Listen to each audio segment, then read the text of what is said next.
What's up, gents? Another video coming at you. Had a super busy weekend, so didn't get to make much content. But today I am going to talk about troubled relationships. I have given a lot of advice over the years to men in various positions, and I'm a little qualified to do that because I went through some bad relationships myself, a failed marriage, and we're going to talk about those things. And I think probably the best piece of advice I've ever given to men. I'll let you in on it at the end. So appreciate you being here. Let's dive right in. So the first thing I want to talk about with your relationship that's troubled is that you need to be honest. You need to be honest about what has happened. You need to be honest about the current situation of the relationship. You need to examine yourself. And as odd as this sounds, you need to take accountability for where the relationship is. You know, I go back to the accountability and ownership piece, and I talked about it in owning your depression. Well, owning your relationship is very much the same way. Perhaps your partner did something that you had no control over that greatly hurt you. I would tell you, you chose your partner. You chose to be in that relationship. When I finally realized that, and that I had internal issues when choosing my partner for my first marriage, I was young. I had not addressed any of my childhood trauma. I was extraordinarily codependent, which made me self-destructive in the sense that I would put my needs to the side, and then that built up anger and resentment and caused tension. So I'll just say that my first marriage ended in infidelity from my spouse, and that's okay. I've let it go. So take inventory of what has happened in the relationship for the history of the relationship. Take inventory of your actions. Take inventory of the choices you made that led to the situation that you're in. There is a path. There's a trail of breadcrumbs there that you can follow back to the beginning and examine your behavior. And that's a tough pill to swallow, but you do need to examine it in that light, in my opinion. That's what helped me. Again, I'm just giving you the advice that ultimately helped me move past failed relationships, move forward with my life, and be at the happiest point that I've ever been, and be in a stable, happy marriage with a family and understanding those things. All right. If you haven't so far, I would really appreciate it if you would like and subscribe to the channel. Like the video. Helps me out. New channel, new content creator. But guys, I'm really passionate about men getting good advice from other men. It's hard to approach other men, and that's why I do these channels. You know, if I only help one person, it's really worth my time. I sincerely believe that, and I hope the videos help you if you're watching this. I really do, and I hope that you find some peace in your life. So subscribe to the channel, and hopefully there's more content that you are going to find useful here on the channel. Your internal conflict that you're feeling in the relationship, or the anger or tension, comes from a difference in your perception of reality and what's going on and actual reality.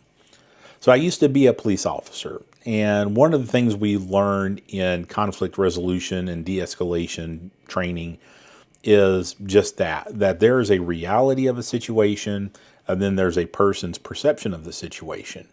And when those things collide, just head on like a traffic accident, it explodes. And generally there's two types of categories of responses of the person that is experiencing that. The first one is depression. You are going to shut down. You're not going to want to deal with it. That's why you see trauma victims just collapse and internalize everything and shut down on themselves. Movies portray that pretty easily. The other one, though, is anger. Anger is the other reaction that you have when your reality collides.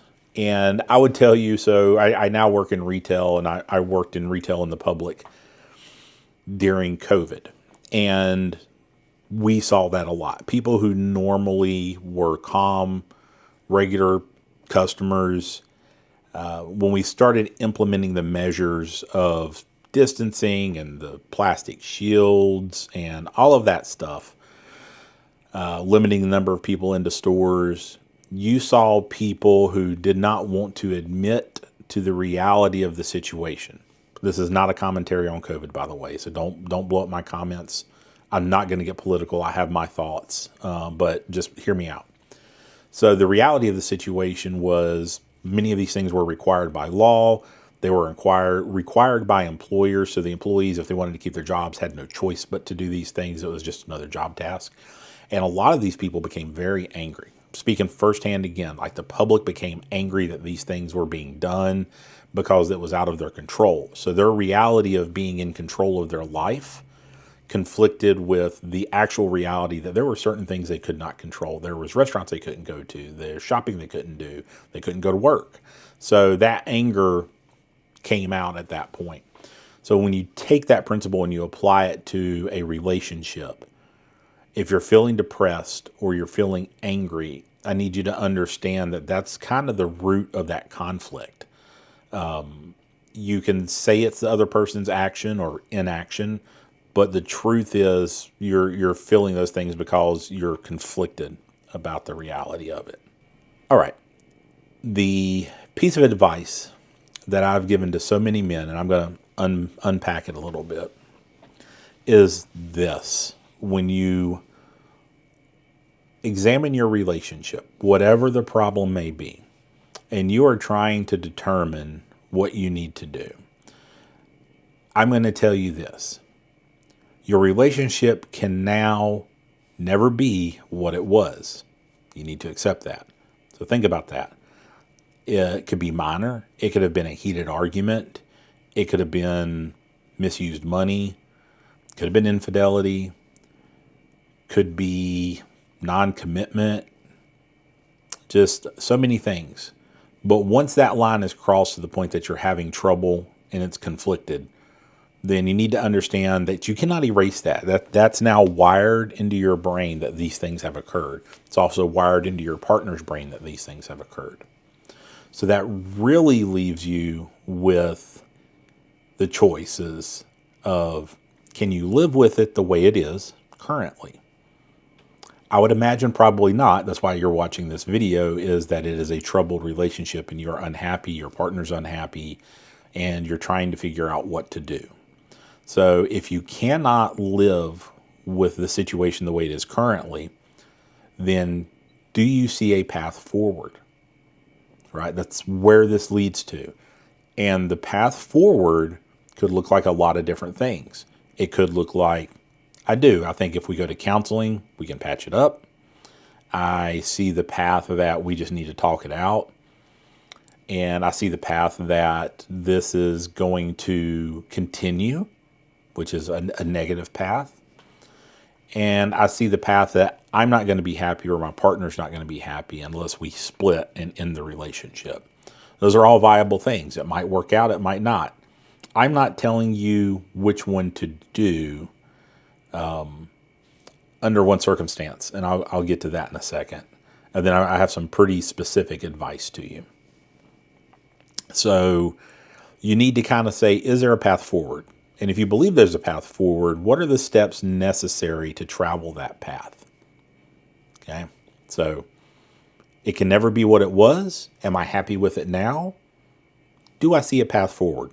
Those are things you need to examine when you're having trouble in your relationship, whether it's dating or it's an actual marriage or a long-term marriage. My first marriage was 17 years, for lack of a better way of saying it. We were together. So it was a long-term relationship.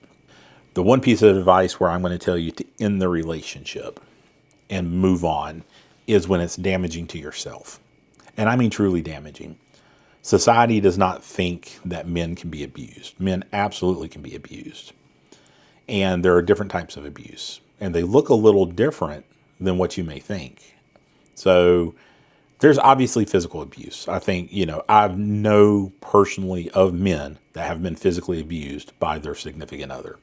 That's not cool. You got to go. Okay. Like you got to get out of that situation. More so if you have children, take your kids with you, because if that person's violent with you, probably violent with your kids as well. Second one is financial abuse. Generally, men are the bread earners, and women, though, can be. So there are situations, plenty of situations, and men that I know where their spouses, their wives, earn more than they do. And just like men can control women with money, it can go the other way around too. And that can really box you into a corner on what to do. The next one that does get talked about is mental abuse, or does not get talked about, is mental abuse. You know, I've experienced being told to shush, to not talk about certain things, to have my ideas belittled, and to be told that that's stupid, to not be supported in my dreams and my efforts. And those things are all very important to any human. So when you're in a relationship and those things are just constantly, just day after day after day, and you're putting out so much energy to support the other person, and those become an intentional pattern, that is a type of mental abuse. So you got to ask yourself, is your spouse kind to you, or your partner in your relationship if you're not married? Are they kind? Do they want to see you do well? Do they cheer for you? If they don't, that's pretty bad. I would tell you, you probably need to examine the relationship and either get out or get some serious counseling with your partner. And then the last one I'm going to touch on is specifically around infidelity. If your partner's cheating on you, what does that really look like? So it had not dawned on me that when it occurred to me, the risk that I was at, I hadn't done anything physically, as far as having unsafe sex or putting myself out there. However, it became necessary for me to go to the doctor and get tested for STDs. I didn't even think about it. I actually went to the doctor for my depression. At that time, I was on a couple different medications. And in the normal course of talking to my doctor, they ask me, what's going on in your life? Is it better? Is it worse? So I was honest with them. I said, it's worse. And they said, well, why? I told them my spouse had cheated on me. And my doctor looks at me and he goes, oh, well, we need to do some tests. And I looked at him, I was like, what? He goes, you need to think about the fact that you don't know who your partner's been with. You don't know what their history is, what their background with, and now you've also slept with your partner. So it's in your best interest to have a full battery of STD testing done. And that's not fun. Guys, if you've ever had a full battery STD testing, it's an uncomfortable situation. And it also kind of logged a thing in my brain that like, hey, this is actually a type of physical abuse because you're putting my physical well-being at risk. Truly. And that registered with me for whatever reason when I left the doctor that day. And kind of ended up mentally where I was like, yeah, I'm done with this. Like there's no amount of counseling or help at this point that I can forgive the person for putting me physically at risk to the point where I want to stay in a relationship with them. The trust was gone. I personally felt at risk. So yeah, it was time for me to move on. So guys, you need to think about those things. And when you examine your relationship, I'm not saying throw it in the trash, but there are these cases of abuse where it's time to move on, in my opinion. And you need to look at all the abuse: physical, sexual, mental, financial. Those are all things that can happen to guys, but we're tough. We don't want to talk about it. Take inventory. It's back to the step one, or the first thing I talked about. It's not really a step. The first thing I talked about, which was be honest about what's actually going on in the relationship. And that includes any kind of abuse or manipulation towards you.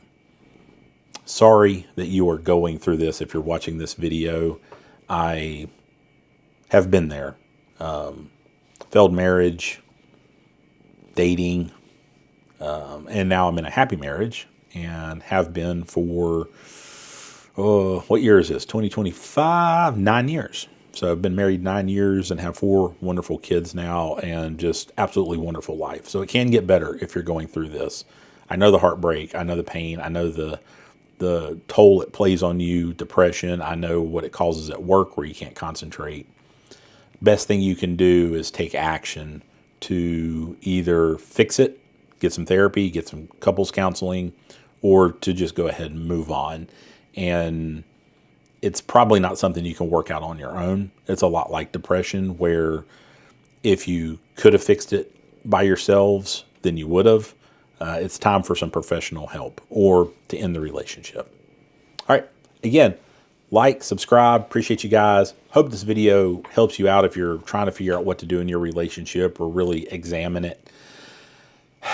Again, I'm truly sorry if you're going through this. I've been there, and I've had so many friends that come to me advice because they know that I've been there. And I'm happy to give that advice. So that's my advice to you guys. See you later.